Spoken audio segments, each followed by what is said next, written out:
Welcome to Chronic Combat Conversations, a live look at our best bets, picks, and predictions for Dana White's Contender Series with your host, TB Scouting MMA. And wait a second, there's no guru, it's just me. So, how's it going, people? We are ready to get this show on the road. Dana White's Contender Series, Season 7, Week 5.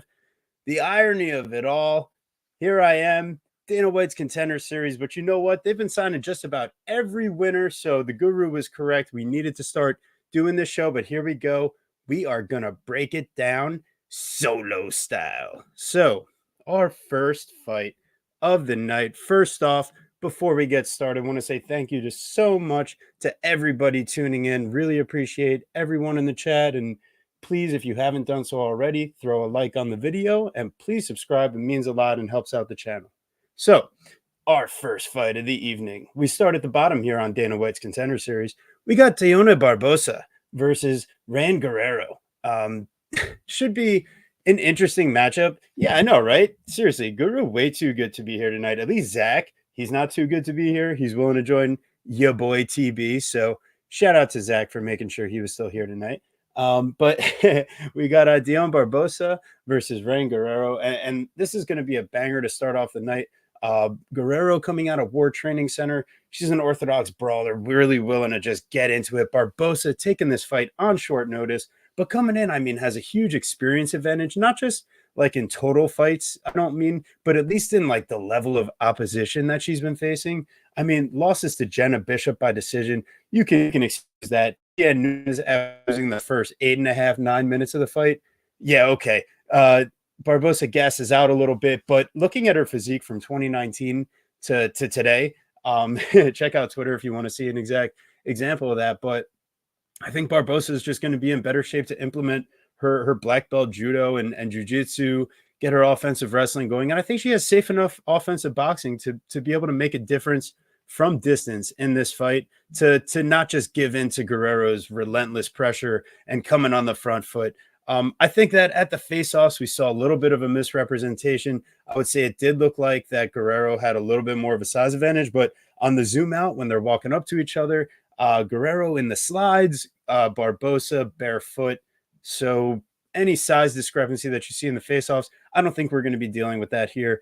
I think we're going to be getting an even matchup from an athleticism perspective. And I got to go ahead and take Barbosa here. I know she's a wide favorite, minus 300 there on the money line, but it just seems like she has such a wide gap in experience and skill level when it comes to it. Just watching Barbosa get to the takedowns and getting to her offensive jiu-jitsu game, very impressive. The guru left me a couple notes for these first few fights, and so he was saying Barbosa money line in a parlay. You could also do Barbosa and over 1.5 as kind of a solo play. And if you were looking for a little grandma's couch cushion play, maybe a little Barbosa round 2 or round 3 submission. Where's Guru? What's more important than the chat getting into it? Teep Kick MMA shout out. Appreciate all the new people in the chat here. Zach, War Guerrero all day. Look out. So he's got the big dog here. I don't know, man. I know Barbosa coming in on short notice, but Guerrero seems to just be a bit too aggressive and is going to give up those hips and going to give up the takedowns and some top control time, if not, a bunch of wrestling.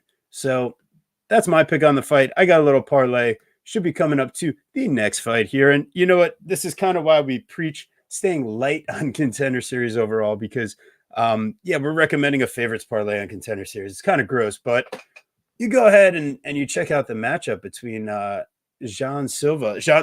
Silva versus Kevin El Chino Vallejos.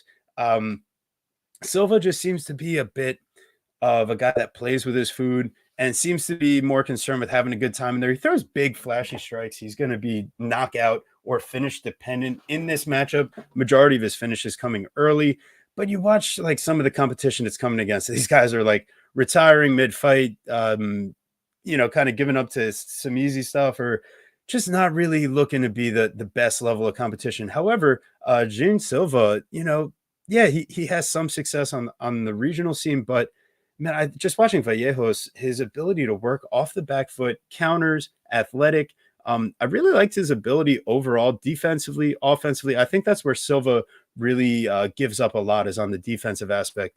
And he could be a bit like willy-nilly with the way he's throwing his kicks. You know, you see him get a kick caught, and then all of a sudden he like just turns around, starts running backwards around the cage. He doesn't seem to have the best composure, and I feel like Vallejos, by being safe defensively and using, you know, what I think he's going to have the better speed. You watch these guys kind of walk up to each other at the faceoffs, and like Gene Silva looks like big, but he also looks really slow and stiff. I think Vallejos is going to be able to kind of outwork him, work off the back foot, keep skirting around, and I think he's going to be the better athlete once they get moving in there. So I'm going with Vallejos. He's the second leg of the parlay. I know he's minus 220. It could feel a little disgusting, but he's been working with Francisco Prado. They're over at the UFC PI. He's getting in the work regionally and nearby, and I just don't trust Gene Silva. Skimming the Instagram, looks like he's at a smaller gym. I don't love his level of experience. I don't love necessarily who I saw him working with. I could be wrong about that, so let me know in the chat. But if you haven't done so far, please leave a like on the video and please subscribe to the channel. It helps us out so much. Thank you so much to everyone that's commented so far and stopped by. Daz, always supporting everyone in the community. Really appreciate you. Always here for the Dana White's Contender Series. So we move on. We've got our next fight here. We've got Superman. We've got Chad Hanekom versus Dylan the Mindless Hulk Budka. So we've got the battle of the superheroes here. We got Superman versus the Hulk. What would you guys take? Let me know in the chat. Who are you taking, the Superman or the Hulk?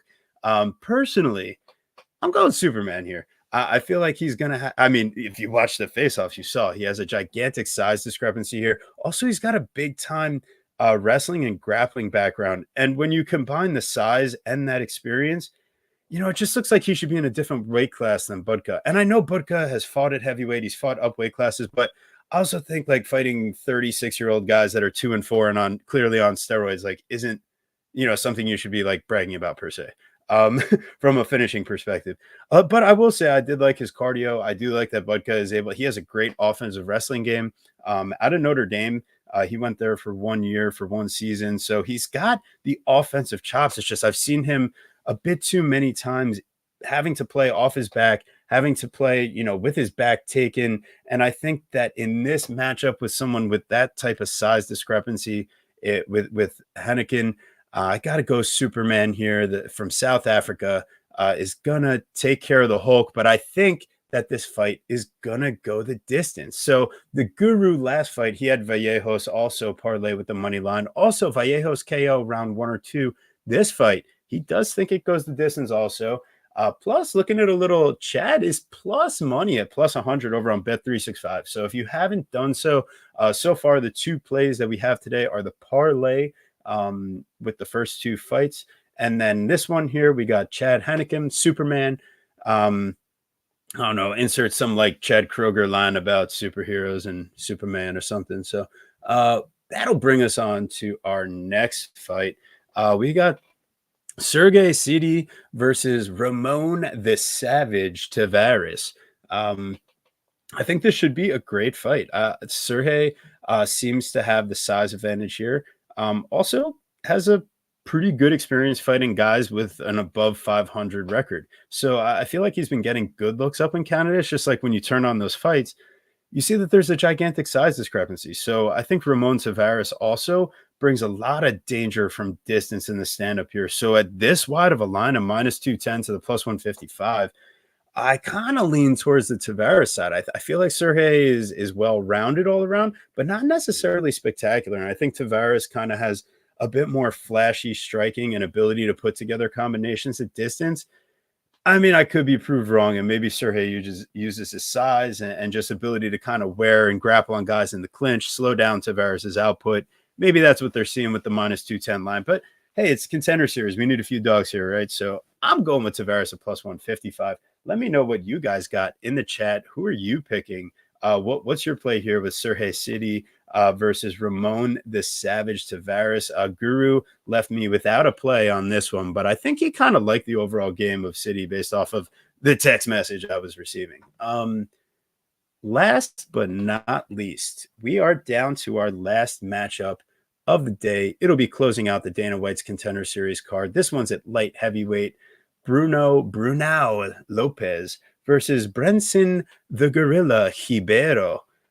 This one, I mean, this is going to be a banger for as long as it lasts. I mean, the technical style of both these guys is just to get in there, throw, but I think that the defensive ability and the fact that Bruno Lopez has not been finished 4 times, um, what 3 of those in round 1, another in round 2 for Hibero. So, I mean, clearly here it's just I don't know how much you want to make your money parlaying minus 600s on Contender Series, but as we saw last week, like with Thomas Peterson, I mean, you could have just laid your entire life on it and felt comfortable the whole time. Bruno Lopez, he's got the ability from any range that this fight takes place. I watch him knock. He gets hurt by Hobocop early. This is like his 3rd pro fight, but he recovers so well, gets back to his feet, and then 1 minute later, he's the one slipping and then coming over with the right straight, and then Hobocop is down and just being absolutely obliterated on the mat.